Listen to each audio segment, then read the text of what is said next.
Di tengah gemuruh perang dan debu kemenangan, berdirilah Bandung Bondowoso, seorang pangeran perkasa dari kerajaan Pengging. Kekuatannya yang tak tertandingi telah menaklukkan Prabu Boko, raja dari kerajaan tetangga yang kuat. Kemenangan ini bukan hanya penanda kekuasaan, melainkan takdir yang membawanya ke gerbang megah Keraton Prambanan, jantung kerajaan yang baru saja ia taklukkan. Dalam keheningan setelah pertempuran, Bandung Bondowoso melangkah maju, siap mengklaim taktanya. Namun, sebelum kita melanjutkan kisah epik ini, dukung terus channel ini dengan cara like, komen, dan subscribe untuk terus menyajikan cerita-cerita menarik lainnya. Setiap dukungan Anda sangat berarti bagi kami untuk terus berkarya dan menghidupkan kembali legenda Nusantara. Saat kakinya pertama kali menginjak lantai istana Prambanan yang dingin, matanya langsung tertuju pada satu sosok yang memancarkan keindahan luar biasa. Dialah Roro Jonggrang, putri mendiang Prabu Boko. Wajahnya yang jelita dan sorot matanya yang tajam seakan membekukan waktu. Bandung Bondowoso, yang hatinya sekeras baja di medan perang, seketika luluh. Kekaguman yang meluap di hatinya berubah menjadi hasrat yang tak terbendung. Tanpa ragu, ia mendekat dan menyampaikan lamaran yang tulus. Ia tidak hanya menawarkan status sebagai permaisuri, tetapi juga separuh dari kerajaan yang ia menangkan. Sebuah tawaran cinta yang dibalut dengan kekuasaan tertinggi. Baginya, memiliki Roro Jonggrang adalah puncak dari segala kemenangannya. Namun, di balik kelembutannya, Roro Jonggrang menyimpan dendam yang membara atas kematian ayahnya. Alih-alih menolak secara langsung, ia mengajukan sebuah syarat yang ia yakini mustahil untuk dipenuhi.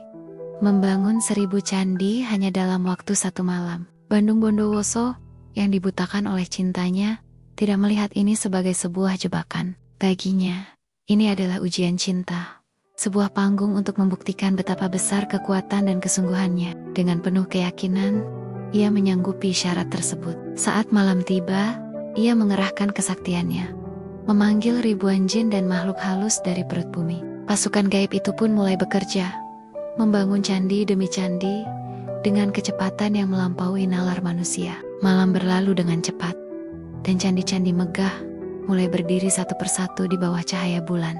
Roro Jonggrang, yang menyaksikan dari kejauhan, mulai panik. Candi ke-999 telah berdiri tegak, dan fajar masih jauh. Dalam keputusasaannya, ia memerintahkan para dayang untuk menumbuk lesung dan membakar jerami di sisi timur, menciptakan suasana siuliala fajar telah tiba dan matahari akan terbit. Suara lesung yang bertalu-talu dan cahaya kemerahan di ufuk timur membangunkan ayam-ayam jantan yang sontak berkokok bersahutan.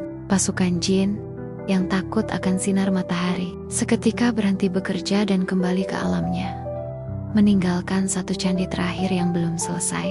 Bandung Bondowoso bingung, lalu amarah menguasai dirinya saat menyadari tipu muslihat Roro Jonggrang. Hatinya hancur, remuk oleh pengkhianatan dari wanita yang begitu ia puja.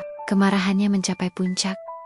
Cintanya yang tulus telah dibalas dengan kebohongan. Jika ia tidak bisa memiliki Roro Jonggrang dalam kehidupan, maka ia akan mengabadikannya dalam keabadian. Dengan sisa kekuatannya yang diliputi murka, Bandung Bondowoso mengarahkan jarinya ke arah sang putri.